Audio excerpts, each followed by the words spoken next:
करेंगे जो है अनवर साहब की गुलपोशी करेंगे हमारे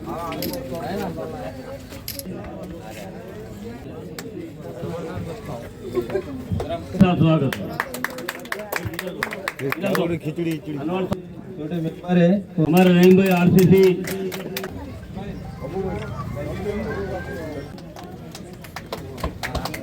करेंगे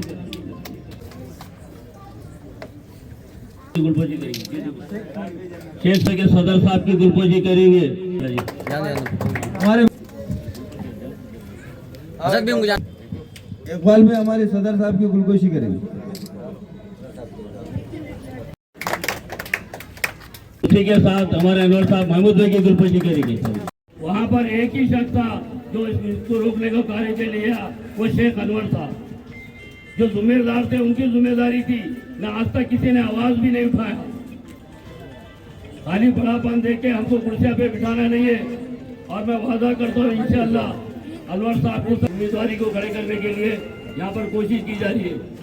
और आंदे वक्त में इंशाअल्लाह चाहे इनको पैनल मिले या किसी पार्टी का कोई इनको ताईन मिले या ना मिले, इंशाअल्लाह सब लोग हाथ उठा के बता के हम अकेले शेख अनवर को चुन के लेके आएंगे। हमारे मोहल्ले का काम करने वाला कार्यकर्ता चाहिए, हमें लीडर और नामवर नहीं चाहिए। हमको मोहल्ले की जिम्मेदारी को संभालने वाला साथी चाहिए। यह मोहल्ले को बता देंगे। ये अलग बात है, कोई पार्टी अगर हमारे अनवर को एक्सेप्ट करती है तो हम पूरी पार्टी को हमारे साथ लेके चलेंगे, वरना हम अकेले ही अनवर को लाके बता देंगे इंशाल्लाह। अनवर अभी जैसा मसला चल रहा था कि भाई 11 केवी की लाइन जो 144 करोड़ की थी, इससे पहले मैंने मीडिया के सामने रूबरू होकर ये अल्फाज भी बोला हूँ कि 144 करोड़ का जो लाइन डाल रहे थे उसके लिए मैं सबसे पहले ऑब्जेक्शन लिया कि भाई ये लाइन तो गंगाचाल के बैक साइड से थी और हमारे खड़गपुरे के डिपो को अलग से अलग लाइन होना चाहिए। तो उन्होंने कहा कि नहीं भाई, बोले उधर से गंगाचाल का है और हमारे किसी शख्स का फोन आया, इसके वजह से हमारे को वो वहां से लाइन नहीं लेते हुए इधर से हमारे मुस्लिम बस्ती में से लेने का है। मैंने बोला भाई किसकी इजाजत है, कौन डाल रहा, कैके आस्ते डाल रहा। उसकी डीप में गया। डीप में जाने के बाद मैंने किसी शख्स को स्टे के लिए अप्लाई करा। वो 1-1.5 महीने का प्रोसीजर हुआ, पर उसके अंदर हमें कोई सफलता नहीं मिली। उसके बाद मैंने एडवोकेट शाहरुख साहब से मुलाकात की और एडवोकेट शाहरुख साहब ने मुझे तुरंत उसका रिजल्ट दिया और वहां पर आकर जई और वहां का उप कार्यकारी अभियंता क्षीर सागर साहब कोर्ट में आके हाथ जोड़ के बोलते हैं कि अनवर भाई हम ये काम नहीं करेंगे और करेंगे भी तो इसको जो अपना रोड का डिस्टेंस रहता घर से लेके वो डिस्टेंस रहता 3.5 फुट 3.5 मीटर। वो 3.5 मीटर के बाद अगर पोल लगता है तो उसमें हमारा कोई दिक्कत नहीं। तो जैसा ही ये जीआर की मैंने उनको माहिती दिया, माहिती अधिकार से लेके लेटर निकाल के दिया, उसके बाद से मामला ये हुआ कि थोड़े दिन गुजर गए कि स्मार्ट मीटर चालू हो गया। स्मार्ट मीटर चालू हो गया। 2003 का कायदा है, उस कायदे के अनुसार अगर ये मीटर मेरी मर्जी के खिलाफ अगर वो बदलते हैं तो कायदे अनुसार गुनाह है। यानी कि कायदे का उल्लंघन करके जबरन हमारे मीटर निकाल कर उनके मीटर लगाएंगे। और उसका क्या आज मामला है, अगर किसी गरीब के घर में 500 रुपये बिल आता तो तकरीबन वो ही मीटर 3,500-4 हजार रुपये महीने के अंदर आ जाता था। उसके लिए जैसा ही उन्होंने अपने दुल्हे शाह रहमान नगर के इलाके में बरकतपुरे के मेन रोड पर किया, जेबा फंक्शन हॉल से शुरू करते हुए मैंने उनको रोक दिया और मैंने कहा कि भैया तुम कायदे का उल्लंघन कर रहे और तुम्हारे कोई जरूरत नहीं। उस टाइम में उन्होंने क्या किया, पुलिस फोर्स को लाए। मैं अकेला था क्योंकि मेरे कने अभी कोई ताकत नहीं है, फिर भी मैंने कायदे का सपोर्ट लेकर उन लोगों को वहां से भगाने का काम किया। और उसके बाद मैंने जो लिया डायरेक्ट कोर्ट में उनके संग रुजू हुआ। आज वो गन बहादुर बोलता है कि भैया हमने कहा, बोले हमने कहा जबरन करे। मेरे को उन्होंने बताया, मैंने करे 5 ऐसे एप्लीकेशन है जिनको 80,000, किसी को 60,000, किसी को 90,000, किसी को 20,000, हमारे गौस भाई है 16,000 ऐसे पेनल्टी हमारे। तो मैंने बोला साहब हे भरते तुम्हाला काय करायचं करून घ्या और जर काय गरज पडली तर आम्ही कोर्टामध्ये जाऊ, पण तुम्हाला पैसे भरणार नाही। तुम्ही आमच्या समोर मीटर उघडला नाही, आम्हाला काही माहित नाही म्हणलो। यानी कि सामने अगर तुम्हारे को पेनाल्टी भी मारना है तो उसके सामने खोलना पड़ेगा मीटर, उसके सामने बताना पड़ेगा ये तुम्हारी फॉल्टी है, ये है। भाई हमारे को तो नहीं मालूम, मीटर लाके तुम ही बिठाने वाले, तुमने जी बिठाए, तुमने जी करे साहब, हमारे को क्या मालूम, हमारे को तो उसका आता नहीं बोल के तो मीटर लिए हमने तुम्हारे कहने से। अगर हमारे लोगों को मालूम होता कि कायदे के अंदर ऐसा है कि अपन फेंके आना और लगाना, हमारे को जरूरत नहीं तुम्हारे मीटर की, क्यों ये लोगों को मालूम नहीं। मैं मीटर लाए, हाँ वो ला लिए, अब हमारे का नहीं, कुछ लोग है लाते मीटर लगाते, चलता कारोबार चलने दो, उससे अपने को कोई एतराज नहीं है, पर हमारे को स्मार्ट मीटर नहीं होना, हमारी ये डिमांड है। अब चलते हैं इस जमीन की तरफ। लोग क्या है, जमीन आया कि बाबरी मस्जिद का मीटर जैसा चालू हो जाता।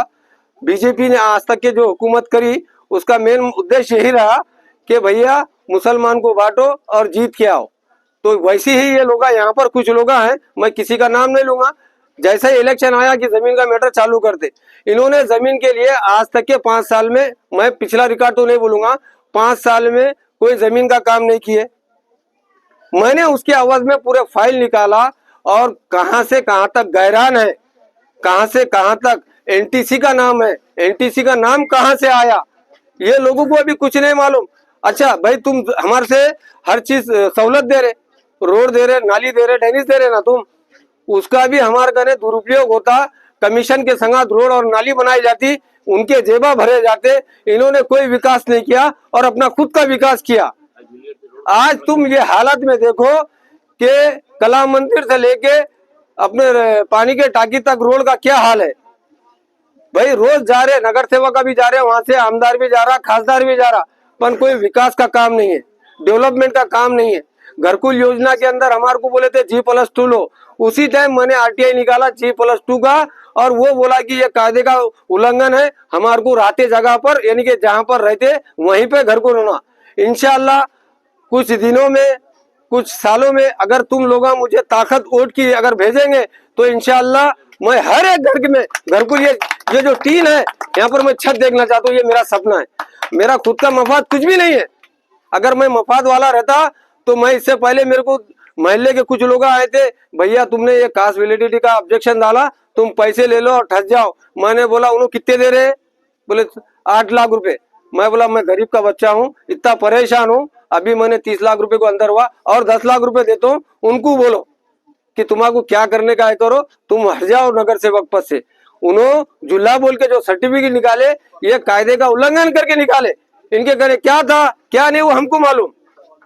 हाँ बुनकर बोल के आ जाते, कुछ भी आते, अरे हक तो हमारे लोगों का है, ये हमारे जो बिरादरी के लोग हैं इन्हीं का हक है, दूसरे का हक नहीं है यहाँ पर।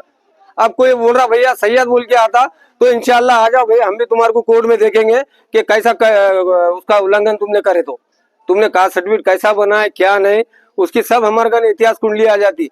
RTI की एक मालूमात डालो, खुद उसका बायोडाटा अपने कहने घर को आता। अब ये कायदे का उल्लंघन इन्हों करके हमारे पे हुक्मरानी कर रहे। अच्छा कर रहे तो कर रहे, हाँ कौन है भाई, ये फलाना है, ये बिस्ताना है। अरे भैया ऐसा क्यों कर रहे भैया, सबको एक लाइन में देखो यार, मैं भी तुम्हारे जैसा हूँ, मैं भी एक कुर्सी पे बैठने वाला हूँ, मैं भी तुम्हारे संगात नजदीक रहने वाला हूँ, इसी मोहल्ले में बड़ा हुआ मैं, पर हम लोगों को क्यों तकलीफ दे रहे तुम। हमारा एक ही मकसद है कि अब हमारे को इनके पीछे नहीं जाते हुए हमारा कोई कैंडिडेट इख्तियार में जाए और हमारी साथ साथ मोहल्ले का भी विकास करे। यही मकसद से मैं लेके आपके बीच आया हूँ। मेरा मकसद ये नहीं है कि पॉलिटिशियन करना, किसी से पैसे लेना, किसी से मक्कारी करना। अगर ये रहता था तो आज मैं भी उनसे ज्यादा पैसे वाला रहता था और मेरे को बहुत चांसेस दिए लोगों ने, मैंने उनको हमेशा ठुकराया।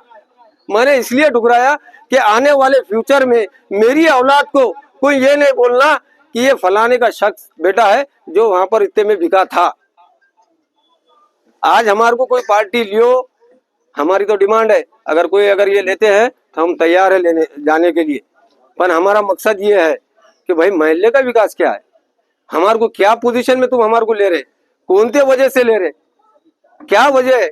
आज हमारे कई लोगों का बीच में, हमारे दोस्तों का भी है बोलना कि अनवर भाई पहले भी तुमने खर्च किए, आज तुम और खर्च कर रहे।